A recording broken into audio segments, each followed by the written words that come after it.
John Gruden gone as head coach of the Las Vegas Raiders, resigning after a New York Times report about homophobic, misogynistic, and racist emails that he sent over the course of 7 years. The emails were discovered as part of a workplace misconduct investigation. In them, Gruden denounces the drafting of a gay player and calls for the firing of players who protest the national anthem. Gruden, who won a Super Bowl nearly 20 years ago with the Buccaneers, was in year 4 of a 10-year, $100 million contract. And joining us now to discuss this is Ryan Russell. He's a free agent defensive end who has played with the Dallas Cowboys and the Tampa Bay Buccaneers, and he came out as bisexual in 2019.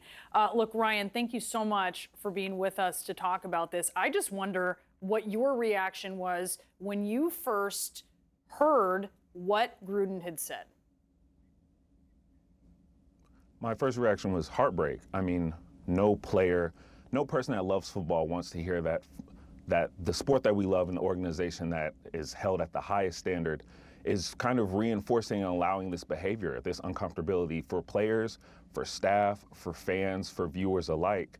And I mean, 7 years is a long time. And you know, giving someone that length of a contract, that type of support, someone who's known to me and to others as kind of football royalty, is very disturbing, disheartening, upsetting on so many levels for so many people. So he resigned, and I wonder if you think that is enough. Is that accountability to you? I don't think it's enough. I think it's reactive of the investigation of what's happening. I think the next step that the league needs to take is being proactive and making sure that the coaches that they hire, the players that they draft, the organizations that they form are being inclusive, are being supportive, and are held to that standard, not just when things come to light, but all the time. That's accountability, is doing the right thing when no one's looking. You know, the integrity level is what's being challenged here. And, you know, John Gruden wasn't sending those emails to himself. There were other people that knew about it. There were other people involved across the league. And this went unchecked for years. So no, resigning to me is not accountability. It's not enough. It's something reactive and really kind of minimal in the very least that the league can do. He was sending this email to someone in a leadership position at the time with the Washington football team. Gruden has apologized. He said, well, in his way, I'm curious what you thought of his statement. He didn't acknowledge the content of the emails, which we should be clear. I mean, he pretty much offended everyone here, right? Black players, female referees, that would be offensive to many women in general, to gay players. So, you know, what did you make of him saying that he was sorry if he hurt anyone? I mean, we talk about accountability, the level of accountability. That right there is being unaccountable. You know, he didn't intend to hurt anyone. He's sorry that if he hurt him. That's unacceptable at this time. We've seen so much in our country. We've seen so much in the National Football League with Colin Kaepernick, with the Black Lives Matter movement, with Carl Nassib coming out and being on his team, a player on his team, the first openly gay player to take the field on his team, and to say that he didn't mean to hurt anyone. He sorry. That's not acceptable. You know, in this day and age, what those words mean, what that says to your character, what that says to your organization, what that will do to your legacy, and you hurt people. You hurt, like you said, literally everyone. And there's no statement that you can put out that will take that back. Gruden also called for the blackballing of a kneeling player, right? He spoke out against tolerance of players, black players, who were protesting during the national anthem. Do you think that's why the NFL settled with Colin Kaepernick? You know, I'm not sure about that situation exactly. I will say that we can come to assume that more people in the league have this same mindset that Gruden has showed. The email isn't just the rants of one person to no one. It's a conversation with multiple people with similar views in leadership positions, in positions of power in the league. And this needs to be checked, not just from the standpoint of the public opinion, because we can't change the league, but internally.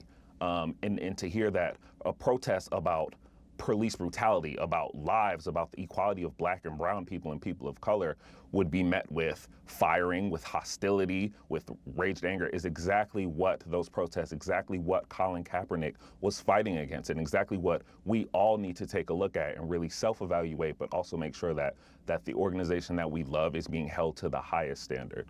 Joining me now is NFL insider Ian Rappaport. Ian, thanks so much for being with us. I want to read you the statement that Jon Gruden put out last night. He said, "I've resigned as head coach of the Las Vegas Raiders. I love the Raiders. I do not want to be a distraction. Thank you to all the players, coaches, staff, and fans of Raider Nation. I'm sorry I never meant to hurt anybody." I'm sorry I never meant to hurt anybody is different than I'm sorry I wrote misogynistic, homophobic, racist things. What's your main takeaway from this?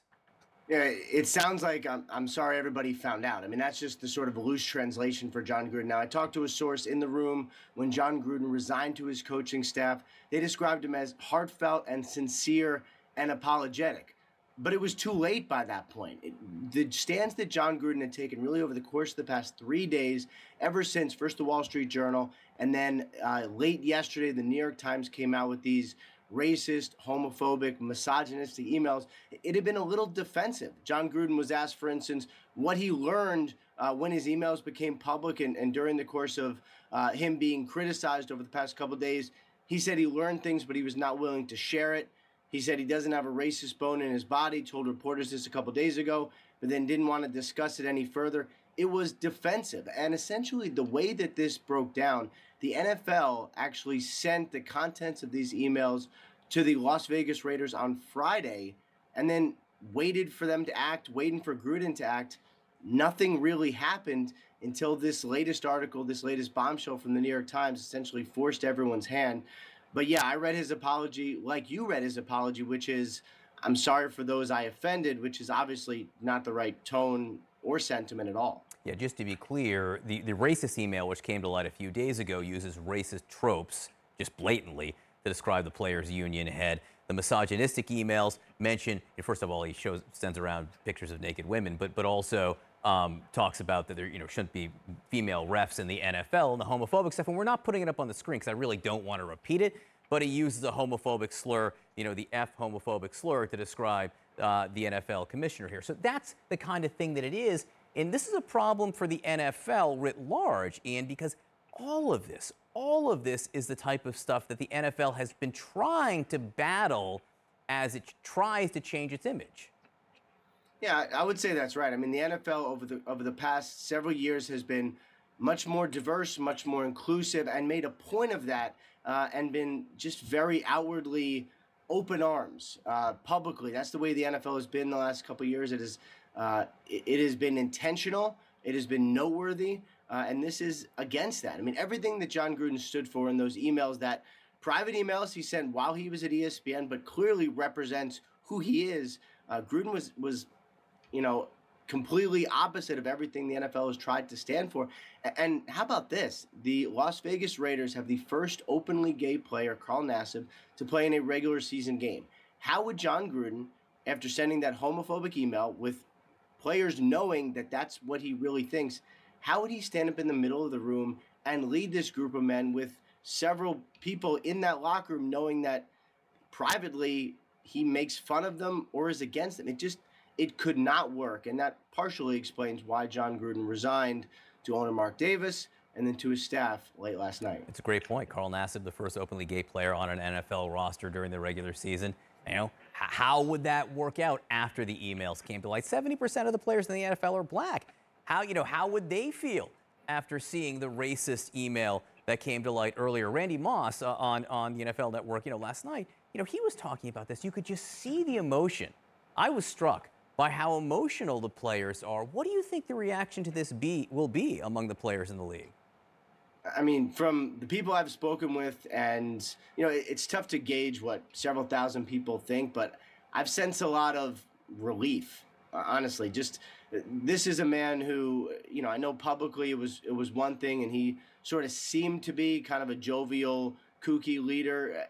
These emails obviously uncover the real thoughts of Jon Gruden, and I think there were a lot of people wondering, players, executives of color, many of whom I spoke to last night, coaches of color, or just humans, we're just wondering, like, is this person going to get what he deserves? Is there going to be accountability? Are you just allowed to do this? I mean, even if he didn't work in the NFL at the time, even if he worked at ESPN, how is this very, very high profile face of one of the multi-billion-dollar franchises in the NFL, how is this allowed? And I think when John Gruden resigned, several of the people I spoke with simply said, okay, good. Like, this is what it should be. The question is it just John Gruden, though, Ian? 650,000 emails. It's part of an investigation into the Washington football team patterns and practices. That's how it came to light, because of emails he was sending to an official there. But what do you think the possibility is that there will be other people who engaged in this kind of discussion that the NFL might have to look into? Well, that's a great question. And that's sort of the next thing is what happens now with so many of these emails.